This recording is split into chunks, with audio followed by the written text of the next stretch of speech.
needed to save there.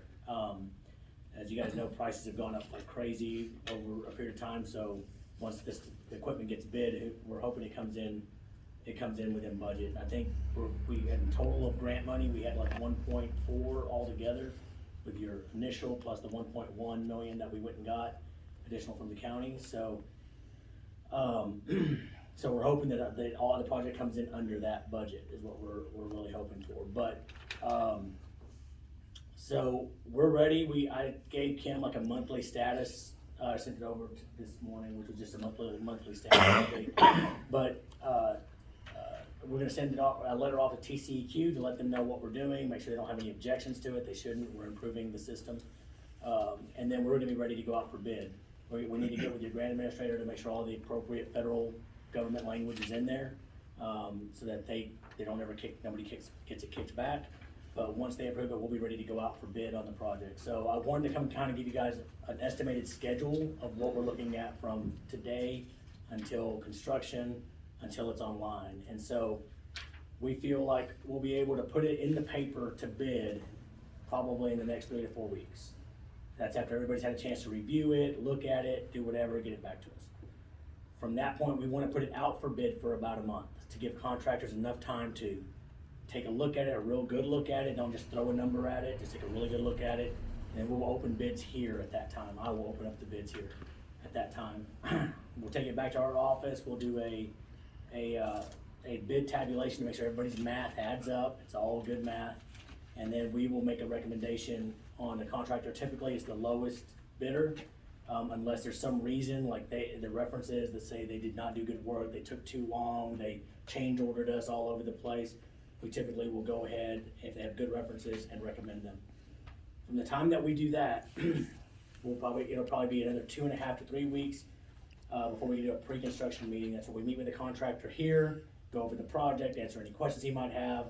We get the contract signed between the contractor and the city, and we go over all of the requirements that we have to follow through the federal government. And then once that's done, they'll give us a couple weeks before they can start. And this is really what I wanted to go over, because in these types of projects, communities are always wondering, why don't I see anything happening? There's nothing happening. We awarded that project this many months ago. Well, they have to order equipment that has to be fabricated.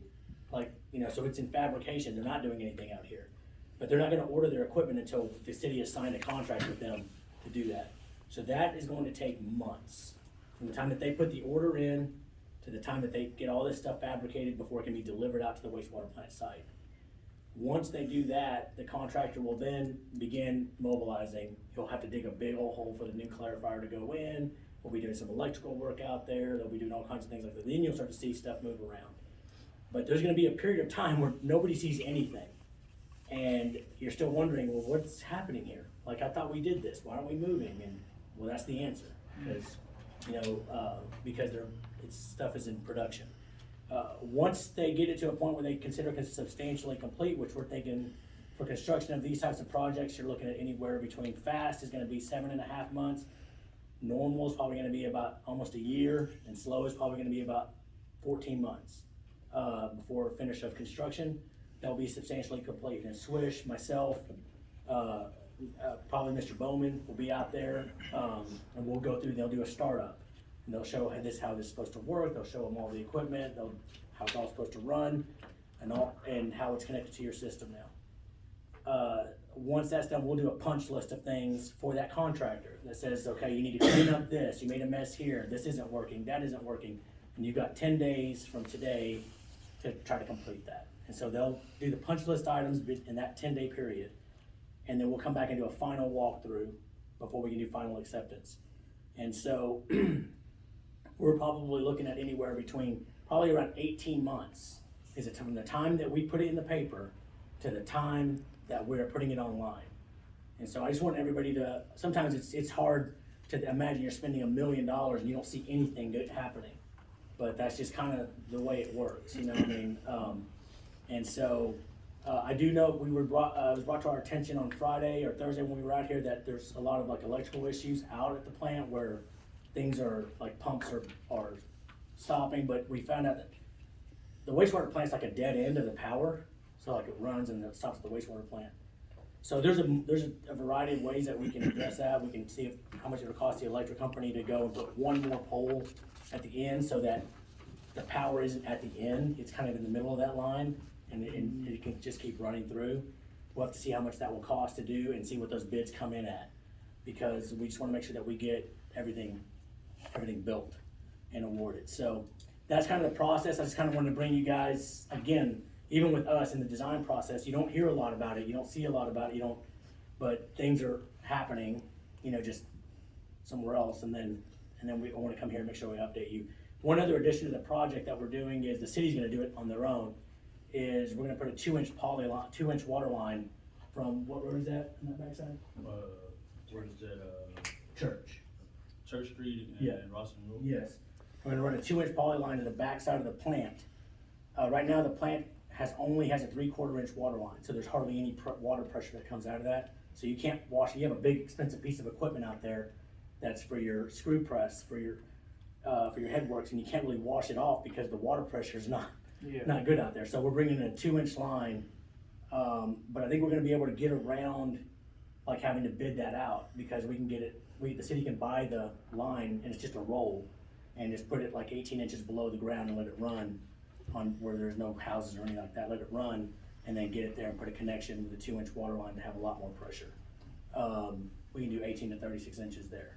But the city's gonna do that, and that's also a part of this project, so we just have to wait to get some numbers on the piping, from the pipe manufacturer on that, so just to make sure we can do it. Yes, ma'am. Thank you so much for the detailed update. Absolutely. And I'm just thinking, so that we won't have to rely on our memories and or the notes that we took tonight. Yes, ma'am. And so that we might be able to intelligently address it when a member of the citizen asks, what's happening, nothing's happening. We could say something is happening. Correct. And we could say it more matter-of-factly. If you could provide us with those steps in the process that you just outlined, and the projected timelines associated with that, so we can track. Yeah, are you talking about like a schedule? Yeah, could you do that? Could you do Yeah, that we for us? can do that. I'll provide a monthly update every month for the Yeah. council, so you'll have that, and you know exactly where we're at each month. But I can also provide that. The issue with that sometimes is We know it changes. We know it's is the fluid. same memory that we don't have whenever we're just trying to remember what our memory is, like that it's fluid, right? I mean, I don't know if anybody is in I think maybe you're in construction. So he probably has a very good handle on things can change, and Stuff then somebody will happens. come to you and say, wait, you told me it was gonna be on this day. No. And you're like, well, I know I did, but I mean, things that are out of our Yeah. control happened, and so Yeah, and we won't speak to any of Yeah. the dates matter-of-factly, Yeah. because we know that they Absolutely. are subject to change. Yes, We know that, but if we could just have, sure, like a breakdown of the steps that are, Yeah. chronologically. and the how projected timelines, Yeah. recognizing that Absolutely. could change. If you Yeah. could provide us with that, Sure. that would be helpful. Yeah, I can get that over to Kevin. All right, appreciate See it. this person, yes, ma'am. Thank you. Anybody have any other questions? Do you have an overall list of the items that are going to be out for bid for these subcontractors? It'll be one general contractor that bids it. I mean, everybody bids it, they'll be the main guy, but there's gonna be a Can clarify. you get the city the scope of the work that actually is going to be done? Yeah, it'll be in our bid packet that we put out, yeah, Okay. yeah. And so any I just wanna make sure contractor. we can get it out to other contractors, because we run into issues with other things. Oh, yeah, so like, for instance, we put out a Contractors. project in Maypearl the other day, and we had 12 bidders come in, so you had a wide variety, when we put it out on Civcast, we get a wide range of bidders, all the way from Houston, all the way to North Dallas or up to Oklahoma will come down to bid it.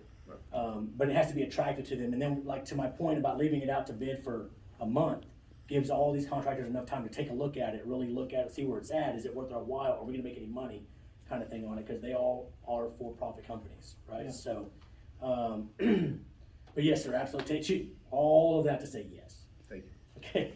Appreciate it. What part do we have in that? Say a bidder wants to come out and look around. Well, they're required to do that. Yeah. I mean, there's something that they sign on their bid, that they have looked at the plans, they've looked at the site, they visited it, and they can do everything in the plans for the price that they're saying. So that they can't come in here and say, well, we didn't know this, and well, you signed a bid saying you did. So, Are y'all involved in that process, or? is no, that- no, we don't walk anybody through it. Like, we don't come out here and walk anybody through it. That would be, so the way we also put out out for bid is we don't answer individual questions either. So like if a contractor calls me, says, hey, I see this on your plans, what do? I will tell them, go to Civcast where you downloaded it from, ask your question on Civcast. Everybody that has the plans will see your question, and everybody that has the plans will see my answer.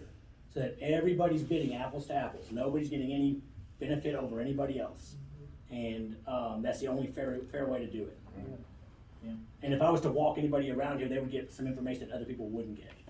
So we just, although I feel like our plans are pretty detailed. They give all the information, so. So all we need to do is they make arrangements with the city to have access.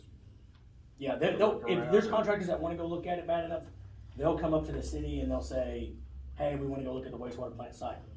I'll tell you, we do these from small like this to very big like Mesquite's wastewater plant or Kaufman's wastewater plant. We're doing new wastewater plants up in Grayson County, a lot of big wastewater plants. And a lot of times those contractors, they've done this so many times, they just know, I can do a clarifier for this much money out there, there's a little bit of electrical I can do, I'm gonna make money on this. And so, so they'll throw a number at it, but we wanna give them enough bid lead time that somebody's not just throwing a crazy number at it, that just kinda throws everything off whack. Anything else? Any other questions? Okay, I'll provide you with that, what you requested, and then as I said, monthly, I'll give Kim an update. Some of those updates will be nothing, cause nothing's happened right over the last time, okay, we're putting it out for bid.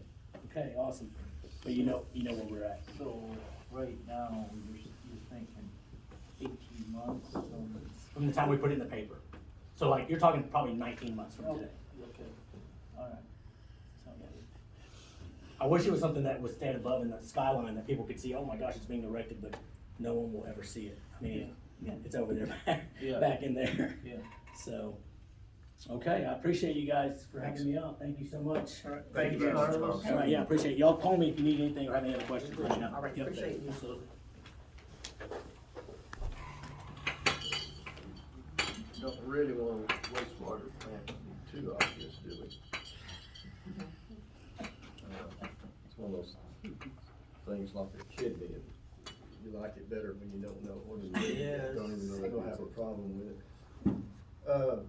Departmental reports, parks and streets, water sanitation, Swish. Like Carlos said, I've been working real close with him, getting everything that he needs, phone calls, emails, and text messages. And then, working close with Encore, I guess they put this, I don't know if that's generator power grid out here, and, supposedly we won't have the power surges that we usually have in the wintertime and summertime. So hopefully, we won't know until we have real hot days and real cold days.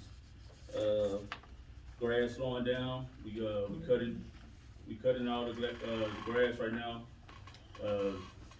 So we should be pretty caught up on the grass. And then the trees cut on the streets. As of right now, we don't have no other place to put no more trees because the school is full, and over here on Pecan Street where we use, that's full. And then I would like to work on signs, straighten a lot of signs up. So with that being said, hopefully the city will let us get a 2-man auger so we could get those signs up. But I'm just saying that because it can't be no more dangerous than a chainsaw. So, and if y'all have anything else for me, put in some work order forms, and let's get it done. Are you still good with the Atmos meeting on the 19th? Huh? Atmos on the 19th? Yeah, I gave you that phone number, and I haven't heard from him. No, they said it need, He's been out. I've been oh, out. yeah, Oh, Yeah, okay. I haven't told him yet. He just Okay. he came in just to come in the meeting. Yeah, we're meeting Atmos on the 19th. I just want to Okay. make sure you were the last person that Oh, we okay. needed to be there, so. Yeah, I haven't. Okay. Okay. All right. So you and the chief set a trap for a dog at, Road Ranger on August 8th. Did y'all